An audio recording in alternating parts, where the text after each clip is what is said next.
Hello guys, welcome back to my channel Kridareddy. Bigg Boss season 8 11th వీక్కి సంబంధించిన latest updates అలాగే voting analysis చూద్దాం. నబిల్ ఎవరికి ఎవిక్షన్ పాస్ ఇవ్వబోతున్నాడో కూడా చూద్దాం. ఎలిమినేషన్ ఎలా చేంజ్ అవ్వబోతుందో దాన్ని బట్టి కూడా చూద్దాం. అంతకన్నా ముందు వీడియో చూస్తున్న వాళ్ళు వీడియోని లైక్ చేయండి. అలాగే మీ ఫేవరెట్ కంటెస్టెంట్ ఎవరన్నది నాకు కమెంట్ చేయండి.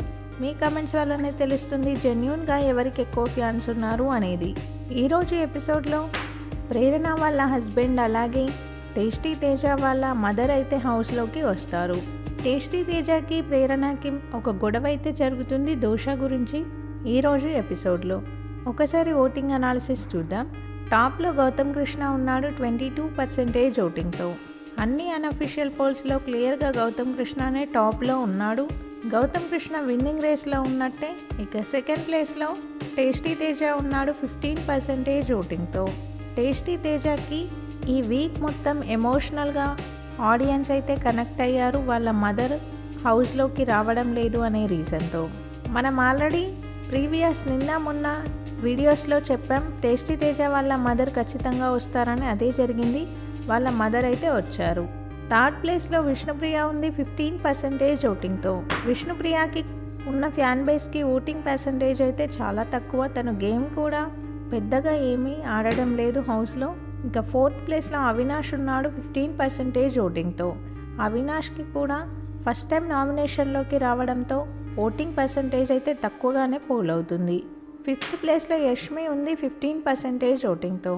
యష్మికి కూడా తక్కువ ఓటింగే పోల్ అవుతుంది. అది కూడా నిఖిల్కి సంబంధించిన ఫ్యాన్స్ అయితే కొందరు ఓట్స్ వేస్తున్నారు కాబట్టి ఈ ఓటింగ్ అయితే వస్తుంది యష్మికి.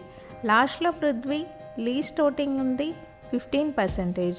ఈ వారం లీస్ట్ ఓటింగ్ పృథ్వీ ఒక్కడికే కాదు 5 కంటెస్టెంట్స్కి కూడా లీస్ట్ ఓటింగే పోల్ అవుతుంది. విష్ణుప్రియ, పృథ్వీ, టేస్టీ తేజ, అవినాష్, యష్మి వీళ్ళ 5 కూడా డేంజర్ జోన్లో ఉన్నారు. వీళ్ళ మధ్యలో ఉండబోతుంది ఎలిమినేషన్. బిగ్ బాస్ స్టార్ట్ అయినప్పటి నుంచి 5 కంటెస్టెంట్స్ డేంజర్ జోన్లో ఉండడం, ఒక్క కంటెస్టెంట్ మాత్రమే సేఫ్ జోన్లో ఉండడం ఇదే ఫస్ట్ టైం. నబిల్ దగ్గర ఎవిక్షన్ షీల్డ్ అయితే ఉంది. ఈ వారం నబిల్ ఎవిక్షన్ షీల్డ్ యూజ్ చేసే అవకాశం అయితే ఉంది. ఆల్రెడీ గౌతమ్ వాళ్ళ బ్రదర్ కూడా చెప్పారు నామినేషన్లోకి వస్తేనే బాగుంటుంది అని. సో నబిల్ కూడా నామినేషన్లోకి వస్తేనే బాగుంటుంది. ఈ వారం నామినేషన్లో ఉన్న అందరితో నబిల్కి అయితే మంచి బాండింగే ఉందని చెప్పాలి. చూడాలి మరి నబిల్ ఎవిక్షన్ షీల్డ్ వాడితే ఫేర్ ఎలిమినేషన్ జరుగుతుందా, అన్ఫేర్ ఎలిమినేషన్ జరుగుతుందా అనేది. బిగ్ బాస్కి సంబంధించిన అన్ని అప్డేట్స్ మన ఛానల్లో ఉంటాయి. కొత్తగా ఛానల్ని చూసే వాళ్ళు సబ్స్క్రైబ్ చేసుకోండి. వీడియో చూసిన వాళ్ళు వీడియోని లైక్ చేయండి. Thank you.